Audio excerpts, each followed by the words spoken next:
আসসালামু আলাইকুম প্রিয় দর্শক। 15 তারিখের পর 18 তারিখ মানে 15 এপ্রিলের পর 18 এপ্রিল আবারও আমরা দেখলাম এই ঢাকা মহানগরীতে আওয়ামী লীগের ঝটিকা মিছিল। 15 তারিখে এই মিছিলটা হয়েছিল বাড্ডা, ভাটারা, রামপুরা এই এলাকাগুলোতে একটা ঝটিকা মিছিল হয়েছিল আওয়ামী লীগের, যার নেতৃত্বে ছিলেন মহানগর উত্তর আওয়ামী লীগের সাংগঠনিক সম্পাদক মাজহার আনাম। তার নেতৃত্বে একটা মিছিল হয়েছিল। তার ঠিক দুদিন বাদে 16-17কে বাদ দিয়ে 18 তারিখে মানে শুক্রবার দিন আরেকটা মিটিং হলো উত্তরায় ঢাকা 18 সংসদীয় এলাকায়।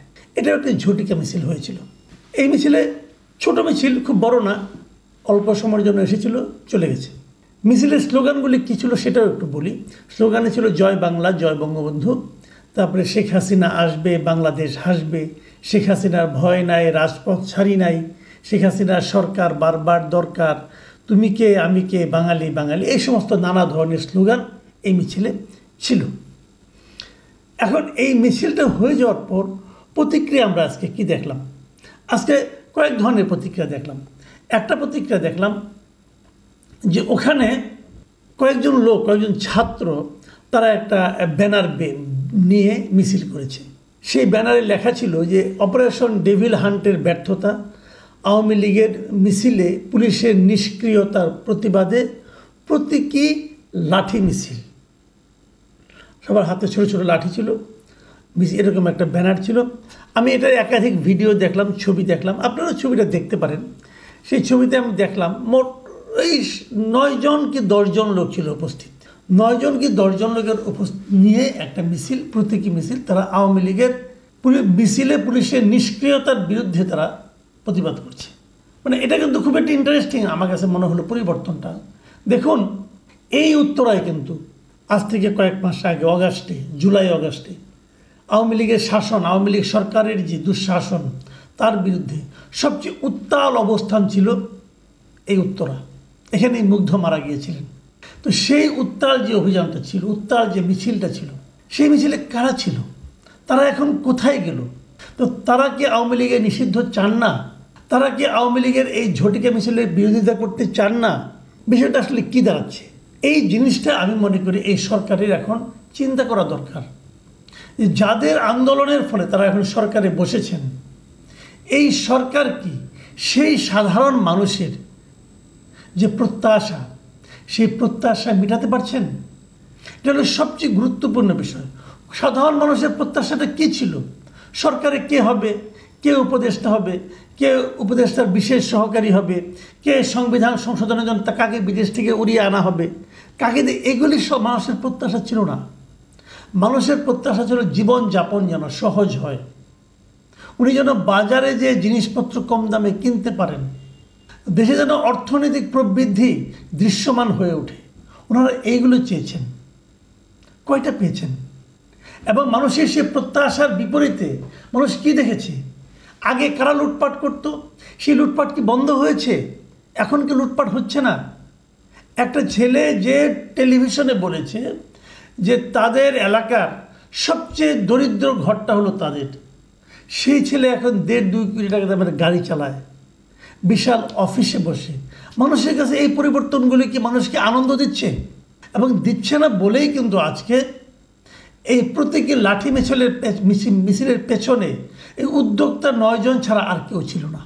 আমরা কদিন আগে কিন্তু একই জিনিস দেখেছিলাম যে বৈশাখী যে অনুষ্ঠান ছিল, সেখানে যে এই এনসিপির যে প্রোগ্রামটা ছিল, সেই প্রোগ্রামে কিন্তু দেখা গেছে যে 50-60 জনের বেশি লোক ছিল না সামনে, এবং তার মধ্যে অর্ধেকের বেশি ছিল সংবাদ সংগ্রহের জন্য নিয়োজিত ক্যামেরা পার্সন এবং রিপোর্টার। তাহলে বেলুন কি ফুটে গেল, চুপসে গেল? দেখুন, এরপর আমি আরেকটা প্রসঙ্গ তুলব সরকারের ভূমিকা নিয়ে। আজকে স্বরাষ্ট্র বিষয়ক উপদেষ্টা লেফটেন্যান্ট জেনারেল জাহাঙ্গীর আলম চৌধুরী তিনি গিয়েছিলেন এই রাজধানীর উত্তরাঞ্চলের 3টি থানা পরিদর্শনে। কোন 3টা থানা? বিমানবন্দর, উত্তরা পশ্চিম ও তুরাগ, এই 3টা থানা উনি পরিদর্শন করেছেন। এবং এই পরিদর্শন করতে যেয়ে উনি সেখানকার পুলিশকে বলেছেন যে আওয়ামী লীগের কার্যক্রম ও ঝটিকা মিছিলের বিরুদ্ধে পুলিশের কোনো নিষ্ক্রিয়তা পেলে কঠোর ব্যবস্থা নেওয়া হবে। মানে আওয়ামী লীগের যদি এমনি ঝটিকা মিছিল হয়, এটা যদি পুলিশ কন্ট্রোল করতে না পারে, তাহলে পুলিশের বিরুদ্ধে কঠোর ব্যবস্থা নেওয়া হবে। এই হুমকিটা কিন্তু উনি দিয়েছেন এবং উনি সাংবাদিকদের স্পষ্টভাবে বলেছেন যে পুলিশ ইতিমধ্যে 2 জনকে ধরেছে। আওয়ামী লীগের কার্যক্রম ঝটিকা মিছিলের বিরুদ্ধে পুলিশ কোনো রকম নিষ্ক্রিয়তা পেলে তাদের কঠোর ব্যবস্থা নেওয়া হবে। আচ্ছা, একটা কথা আমি বলি, এই যে পুলিশকে উনি সক্রিয় হতে বললেন আওয়ামী লীগের এই ধরনের মিছিলের ব্যাপারে, ঝটিকা মিছিলকে কন্ট্রোল করার জন্য, ঝটিকা মিছিল করতে না দেওয়ার জন্য, তার মানে উনি পুলিশকে নির্দেশ দিলেন এই সমস্ত মিছিল করতে দেওয়া হবে না এবং করতে যেন পুলিশ না দেয়। তো আমি যদি স্বরাষ্ট্র উপদেষ্টাকে একটু জিজ্ঞাসা করতে চাই, এই ধরনের নির্দেশ আপনি দিলেন কোন আইনে? মানে পুলিশ যদি জিজ্ঞাসা করতো আপনাকে, স্যার আপনি যে আদেশটা দিলেন এই আদেশটা আমি কোন আইনের বলেন করবো কাজটা, মানে আওয়ামী লীগ যদি মিছিল করতে চায় অথবা যদি মিছিল করে, তাদেরকে আমি মিছিল করতে না দেওয়ার পেছনে কী আইন আছে, আমার কোন আইনটা আছে যে আইনে আপনি আওয়ামী লীগের মিছিলকে নিষিদ্ধ করতে পারেন? এই প্রশ্নটা আমিও করতে চাই। দেখুন, ছাত্রলীগের মিছিল যদি কেউ করতে চায় আপনি এটা বন্ধ করতে পারেন, আইন আছে। আইনটা কি? যে ছাত্রলীগ বাংলাদেশের আইনে একটি নিষিদ্ধ সংগঠন।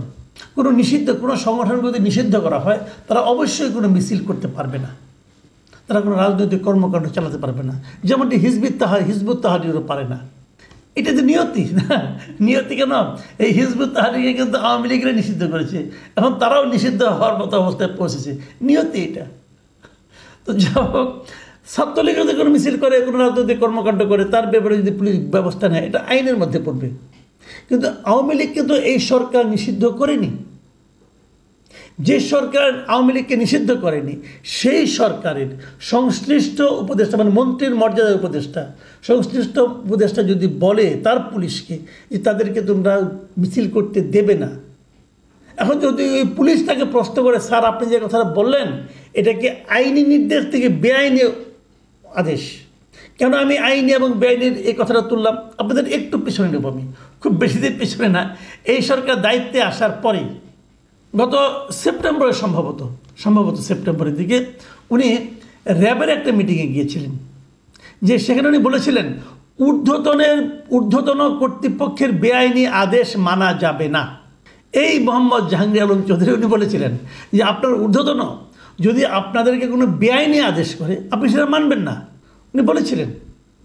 তাহলে এই আদেশটাকে আইনি আদেশ, উনি যেটা বললেন যে পুলিশকে আওয়ামী লীগকে মিছিল করতে দেবেন না, এটা কি কোনো আইনি আদেশ? কোন আইন বলেন তো আপনি আমাকে?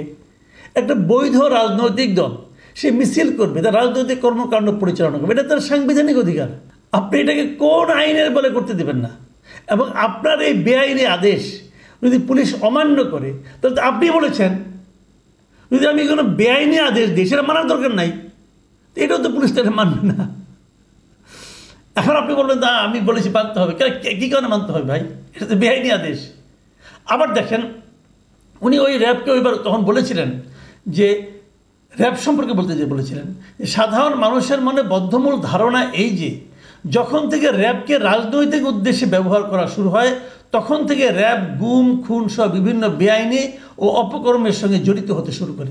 এটা খুব দুর্দান্ত ভালো কথা, সঠিক কথা, যে কোনো এই ধরনের শৃঙ্খলা বাহিনীকে যদি আপনি রাজনৈতিক উদ্দেশ্যে ব্যবহার করেন তাহলে তারা কিন্তু ওই ব্যবহৃত হতে হতে তারা নানা ধরনের অপকর্মে জড়িয়ে যায়।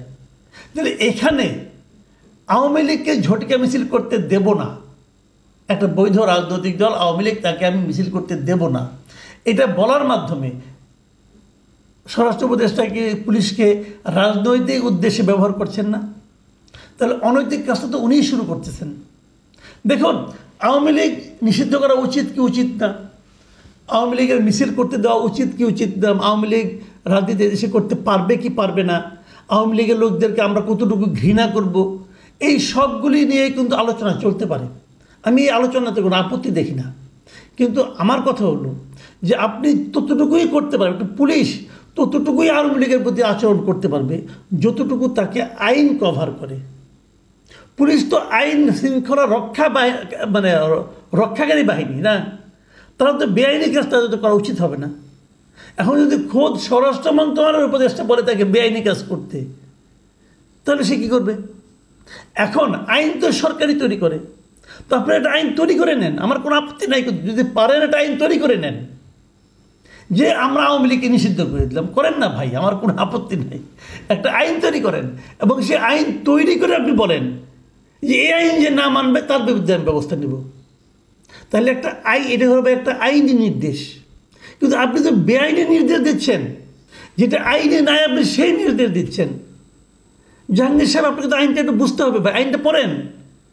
আপনার নির্দেশটাকে আইনি নির্দেশ হলো, ঠিক এই জায়গাটা মাথায় রাখতে হবে, সরকারকে মাথায় রাখতে হবে। কিন্তু মাথায় রাখতে হবে কেন ছাত্রদের ওই প্রতীকী লাঠি মিছিলে মাত্র 9 জন লোক থাকে, সরকারকে বুঝতে হবে। এই জিনিসটা কিন্তু আওয়ামী লীগ সরকার বোঝে নাই যে কেন। এই যে আমার মনে আছে, স্পষ্ট মনে আছে, যখন মুক্তিযুদ্ধের সন্তানদের কোটা, পোষ্যদের কোটা বাতিল হলো, তখন তার কিছুদিন আগে আমি দেখেছিলাম এই শাহবাগে মুক্তিযুদ্ধের প্রজন্ম লীগ নামে কি একটা প্রতিষ্ঠান ছিল, এরা একটা মিছিল করছিল কোটার পক্ষে। সেখানে লোক ছিল 20-22 জন। তো সরকার কিন্তু 20-22 জনের পক্ষে গেছিল। ফলটা কি হয়েছে সরকার নিশ্চিত টের পেয়েছেন, সরকারের পতন হয়েছে। কিন্তু সংখ্যাগরিষ্ঠের পক্ষে আপনাকে থাকতে হবে। আপনারা যাদের পক্ষে এখন আছেন ওখানে মাত্র 9 জন থাকে, আর তাদের যে মূল দল, তাদের যে মূল অনুষ্ঠান, একটা আয়োজন করা অনুষ্ঠান, অনেক দিনের ঘোষিত অনুষ্ঠান, সেই অনুষ্ঠানে সাংবাদিক সহ থাকে 60 জন। আপনাদের বুঝতে হবে পায়ের নিচের মাটি এখন ধীরে ধীরে সরে যাচ্ছে। এটাও বুঝতে হবে কেন সরে যাচ্ছে। আপনারা মানুষের প্রত্যাশা মেটালে এগুলি কোনো ইস্যুই হতো না, তোর পুলিশকে আরও অর্ডার দিতে হতো না, মানুষই এদেরকে প্রতিহত করতো। কিন্তু সেটা আপনার মানুষের প্রত্যাশা যখন মেটাতে না পারবেন তখন এরকম হতে থাকবে। ওই চিৎকার চেঁচামেচি করে ওই ফেসবুকে অথবা ইউটিউবে অথবা সোশ্যাল মিডিয়ায় ওই ক্যাম্পেইন করে আপনি মানুষকে মাঠে নামাতে পারবেন না। যতক্ষণ পর্যন্ত মানুষ মাঠে না নামবে ততক্ষণ পর্যন্ত আপনাদের এই সমস্ত বেআইনি আদেশ আর পালিত হবে না।